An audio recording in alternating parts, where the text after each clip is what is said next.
Buenas tardes. En este video vamos a hablar sobre los falsos positivos y su relación con el ejército.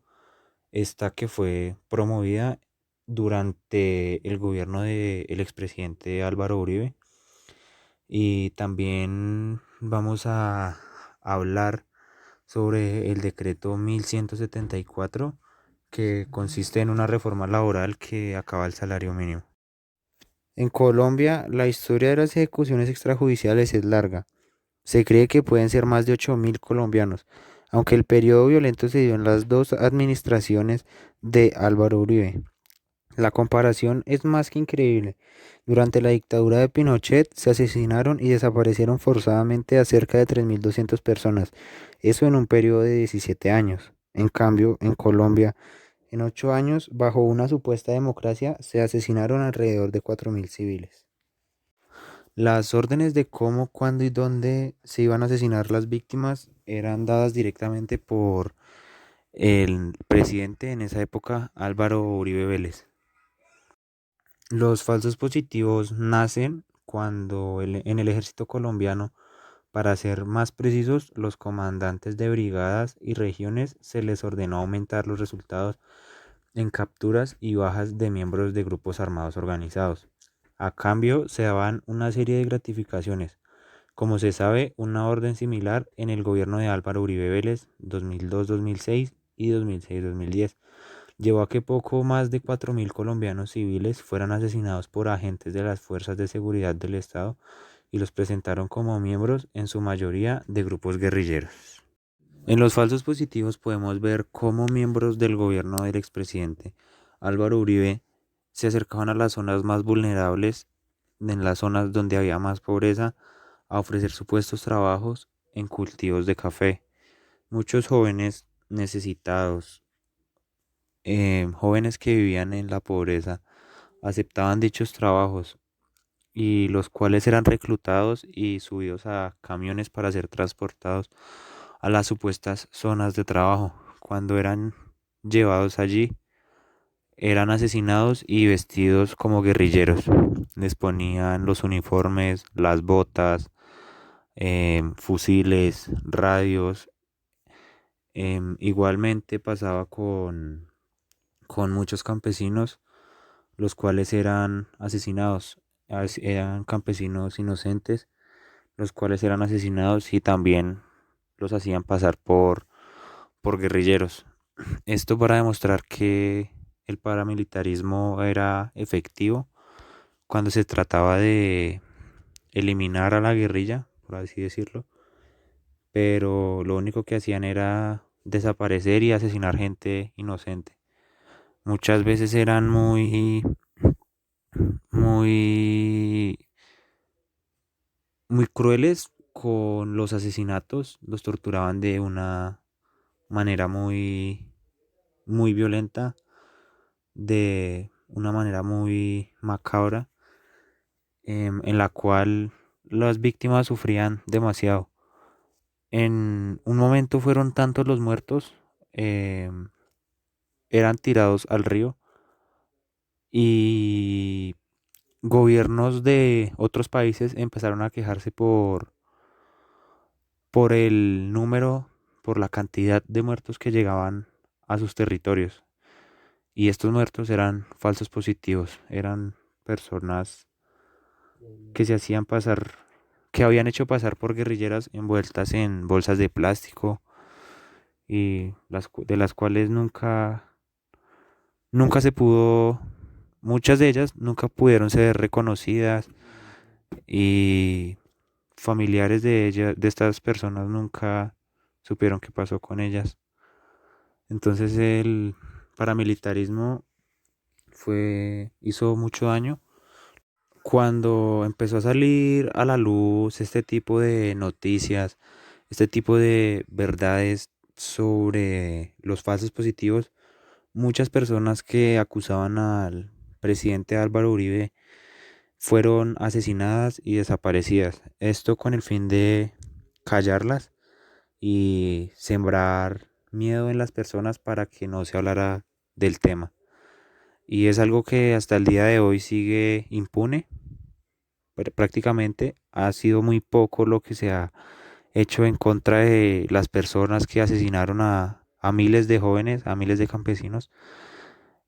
Y al expresidente Álvaro Uribe no se le ha hecho mm, nada, prácticamente. No ha pagado por nada de lo que ha hecho y los falsos positivos solo son algo más de todos los crímenes que él ha cometido. Solamente es un crimen más. El decreto 1174 constituye una reforma laboral. En la práctica, ofrece los mecanismos de protección social asociados con el trabajo por horas y por ende establece un régimen de contratación con costos laborales menores y un alto componente asistencial a cargo del erario. Por este motivo, el decreto podría estimular los traslados ilegales del régimen contributivo al subsidiado del piso de protección social. La posibilidad de que existan nuevos empleadores interesados en trasladar a sus trabajadores vinculados mientras mediante otros sistemas con mayores costos laborales, pero con mecanismos de protección social asociados a la relación laboral y no al presupuesto nacional, existe y depende de la adecuada fiscalización de la Unidad de Gestión Pensional y Parafiscales UGPP. Prevenir este deterioro de las condiciones de los trabajadores ya vinculados. Mucho antes de comenzar la pandemia, el artículo 193 de la Ley 1955 de 2019 había previsto un piso de protección social para personas con ingresos inferiores a un salario mínimo. La intención, por supuesto, era avanzar en la cobertura del Sistema General de Seguridad Social en beneficio de los más vulnerables. Este 27 de agosto, el Gobierno Nacional reglamentó el artículo citado, pero esta vez extendió la figura a aquellas personas que mensualmente perciban ingresos inferiores a un salario mínimo legal mensual, como consecuencia, como consecuencia de su dedicación parcial a un trabajo u oficio o actividad económica. Durante el segundo semestre de 2019, la exministra de Trabajo, Alicia Arango, ambientó en diferentes instancias las necesidades de discutir la posibilidad de contratación por horas. Sus argumentos fueron varios y en ocasiones francamente contradictorios. A la ministra se le sumaron varios gremios, entre ellos FENALCO, gran ganador de la modificación a las horas extras aprobada mediante la Ley 789 de 2002 y uno de los sectores con mayor informalidad laboral. En el contexto de la pandemia y ante la oposición de las centrales obreras, es innegable que en un punto neurálgico de la discusión nacional gira hoy por hoy en torno a la contratación por horas de los trabajadores. Varios expertos en derecho laboral habían aclarado que dicha posibilidad ya existe en la ley colombiana, pero su uso no había sido posible debido a que existían algunos mecanismos de cotización a salud, pensiones o riesgos laborales. En efecto, el decreto se refiere a los mecanismos de protección en salud, riesgo laboral y ahorro para la vejez. Los trabajadores de tiempo parcial que devenguen menos de un salario mínimo accederían respectivamente a cobertura en salud mediante el régimen subsidiado, atención en riesgos laborales por el seguro inclusivo de riesgos laborales y alternativas de atención en la vejez mediante el sistema de beneficios económicos periódicos, BEPS. En relación con estos mecanismos, lo importante y o preocupante son las alternativas de protección social que el gobierno contempla para estimular esta modalidad de contratación. En vez de ofrecer alternativas innovadoras que permiten desarrollar el trabajo por horas en condiciones de formalidad, el decreto socializa gran parte de la carga económica de la protección social, generada en la relación laboral de personas con contratos de prestación de servicios o mecanismos de vinculación laboral, que en la práctica implican ingresos inferiores al salario mínimo legal vigente. El gobierno no estimula la formalización laboral de los individuos contemplados, sino que traslada al sistema de protección social la carga de dicha formalización. El elemento más preocupante del decreto 1174 es que constituye un caso claro de elusión constitucional. En este caso, el gobierno eludió los fundamentos del derecho constitucional y lo que emana de ellos en la legislación laboral en Colombia. Los derechos laborales gozan de reservada ley, es decir, solo pueden ser modificados para una norma de este nivel, cuya expedición es competencia exclusiva del Congreso. Al formular y ratificar el decreto 1174, el gobierno ha usurpado dicha reserva de ley. Las implicaciones de protección social de dicho decreto modifican los derechos laborales fundamentales de los trabajadores que en el futuro sean sujetos de la vinculación laboral por horas asociada con el piso de protección social, en comparación a los derechos laborales ya vigentes. Así, el gobierno de Duque retomó unas prácticas identificadas por Kinch en el gobierno Uribe, cuando ciertas reformas estructurales fueron presentadas como simples decretos reglamentarios.